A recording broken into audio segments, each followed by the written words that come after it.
ರೇಣುಕಾಸ್ವಾಮಿ ಕೊಲೆ ಪ್ರಕರಣಕ್ಕೆ ಸಂಬಂಧಪಟ್ಟ ಹಾಗೆ ದರ್ಶನ್ ಮತ್ತು ಗ್ಯಾಂಗ್ನಿಂದ ಚಿತ್ರದುರ್ಗದ ರೇಣುಕಾಸ್ವಾಮಿ ಅದೇ ಕೊಲೆ ಪ್ರಕರಣದ ವಿಚಾರವಾಗಿ ಇಂದು ಟ್ರಯಲ್ ದಿನಾಂಕ ನಿಗದಿ ಮಾಡಲಿರುವ ಘನ ನ್ಯಾಯಾಲಯ ಕಳೆದ ಬಾರಿ ಆರೋಪಿಗಳ ವಿರುದ್ಧ ಚಾರ್ಜ್ ಫ್ರೇಮ್ ನಿಗದಿ ಮಾಡಿದ್ದ ಕೋರ್ಟ್ ಇವತ್ತು ಟ್ರಯಲ್ ದಿನಾಂಕವನ್ನು ನಿಗದಿ ಮಾಡಲಿದೆ. ದರ್ಶನ್ ಮತ್ತು ಗ್ಯಾಂಗ್ನಿಂದ ಚಿತ್ರದುರ್ಗದ ರೇಣುಕಾಸ್ವಾಮಿ ಕೊಲೆ ಪ್ರಕರಣ ಇಂದು ಟ್ರಯಲ್ ದಿನಾಂಕ ನಿಗದಿ ಮಾಡಲಿರುವ ಕೋರ್ಟ್ ಕಳೆದ ಬಾರಿ ಆರೋಪಿಗಳ ವಿರುದ್ಧ ಚಾರ್ಜ್ ಫ್ರೇಮ್ ನಿಗದಿ ಮಾಡಿದ್ದ ಕೋರ್ಟ್ ಅದಾದ ನಂತರ ಇವತ್ತು ಟ್ರಯಲ್ ದಿನಾಂಕ ನಿಗದಿ ಮಾಡಲಿರುವ ಕೋರ್ಟ್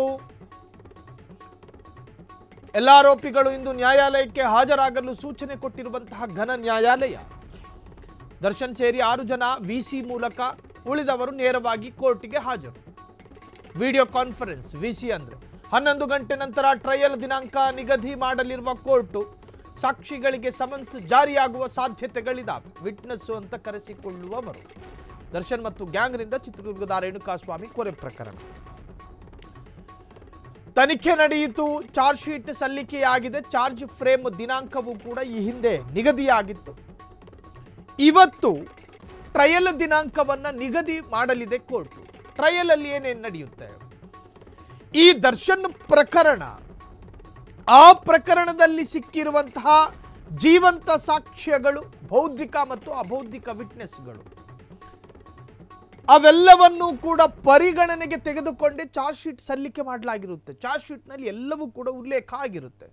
ಪ್ರಾರಂಭ ದಿನದಿಂದ ಹಿಡಿದು ಚಾರ್ಜ್ ಶೀಟ್ ಸಲ್ಲಿಸುವವರೆಗೂ ಏನೇನಾಯಿತು, ಏನೇನಾಗಿಲ್ಲ, ಯಾವ ಸಾಕ್ಷಿಗಳನ್ನು ಸಂಪರ್ಕ ಮಾಡಿದ್ರು ಇನ್ವೆಸ್ಟಿಗೇಷನ್ ಟೀಮು, ಆ ಸಾಕ್ಷಿಗಳಿಂದ ಸಂಗ್ರಹವಾಗಿರುವಂತಹ ಮೌಖಿಕ ಹೇಳಿಕೆ, ಲಿಖಿತ ಹೇಳಿಕೆ, ಅವರಿಂದ ವ್ಯಕ್ತವಾಗಿರುವಂತಹ ಎಲೆಕ್ಟ್ರಾನಿಕ್ ಎವಿಡೆನ್ಸ್ಗಳು ಎಲ್ಲವನ್ನು ಕೂಡ ಪೊಲೀಸರು ವಶಪಡಿಸಿ ಸಂಗ್ರಹ ಮಾಡಿ ಇಟ್ಕೊಂಡಿರುತ್ತಾರೆ. ಇದನ್ನು ಟ್ರಯಲ್ ಮಾಡಬೇಕು ಕೋರ್ಟ್ನಲ್ಲಿ. ಟ್ರಯಲ್ಲು ಅಂದರೆ ಈ ಇನ್ವೆಸ್ಟಿಗೇಷನ್ ಸರಿಯಾಗಿ ನಡೆದಿತ್ತಾ, ಈ ಇನ್ವೆಸ್ಟಿಗೇಷನ್ನಲ್ಲಿ ಸಂಗ್ರಹ ಮಾಡಿರ್ತಕ್ಕಂಥ ಎವಿಡೆನ್ಸ್ಗಳು ಅಸಲಿಯಾ, ಈ ಎವಿಡೆನ್ಸ್ಗಳು ಸತ್ಯಾಸತ್ಯತೆಗೆ ಹತ್ತಿರವಾಗಿದ್ದ, ಅಥವಾ ಈ ಪ್ರಕರಣ ಸಿಲುಕಿಸುವಂತಹ ಪ್ರಯತ್ನಗಳ, ಇದು ಒಂದು ಷಡ್ಯಂತ್ರದ ಭಾಗನ. ಪೊಲೀಸರು ಚಾರ್ಜ್ ಶೀಟ್ ಸಲ್ಲಿಕೆ ಮಾಡಿದ ಕೂಡಲೇ ಈ ಪ್ರಕರಣ ಸರಿ, ಆರೋಪಿಗಳನ್ನು ಜೈಲಿಗೆ ಹಾಕೋದಲ್ಲ. ಕೋರ್ಟ್ನಲ್ಲಿ ಟ್ರಯಲ್ ಆಗುತ್ತೆ, ಸತ್ಯಾಸತ್ಯತೆಗಳ ಅನಾವರಣಗೊಳ್ಳುತ್ತೆ. ಪೊಲೀಸರ ಇನ್ವೆಸ್ಟಿಗೇಷನ್ ಅನ್ನು ನಿಷ್ಪಕ್ಷಪಾತವಾಗಿ ನ್ಯಾಯಾಲಯ ಗಮನಿಸುತ್ತೆ. ಸಿಕ್ಕಿರುವ ಸಾಕ್ಷಿಗಳನ್ನು ನೋಡಿ, ದೇಶದ ಅಷ್ಟೂ ಪ್ರಕರಣಗಳ ಪೈಕಿ ಜೈಲಲ್ಲಿರ್ತಕ್ಕಂಥ ಅಷ್ಟೂ ಕೈದಿಗಳು ಇಡೀ ದೇಶದಾದ್ಯಂತ 70% ಸಾಬೀತಾಗದೇ ಇರತಕ್ಕಂಥ ಪ್ರಕರಣಗಳು.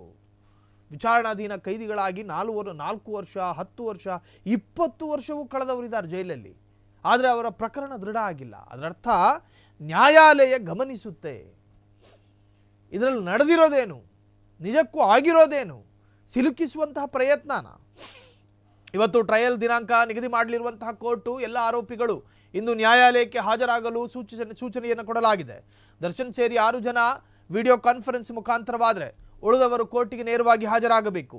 11 ಗಂಟೆಯ ನಂತರ ಟ್ರಯಲ್ ದಿನಾಂಕ ನಿಗದಿ ಮಾಡಲಿರುವಂತಹ ಕೋರ್ಟ್ ಸಾಕ್ಷಿಗಳಿಗೆ ಸಮನ್ಸ್ ಜಾರಿಯಾಗುವ ಸಾಧ್ಯತೆಗಳು ಕೂಡ ತಳ್ಳಿ ಹಾಕುವಂತಿಲ್ಲ. ಸಾಕ್ಷಿಗಳು ಯಾರಿದ್ರಲ್ಲಿ?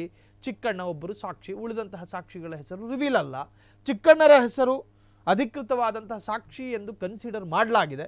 ಸೊ ಚಿಕ್ಕಣ್ಣರನ್ನು ಕೂಡ ಕರೆಸುವಂತಹ ಸಾಧ್ಯತೆಗಳು ಕೂಡ ಈ ವಿಚಾರದಲ್ಲಿ ತಳ್ಳಿ ಹಾಕುವಂತಿಲ್ಲ.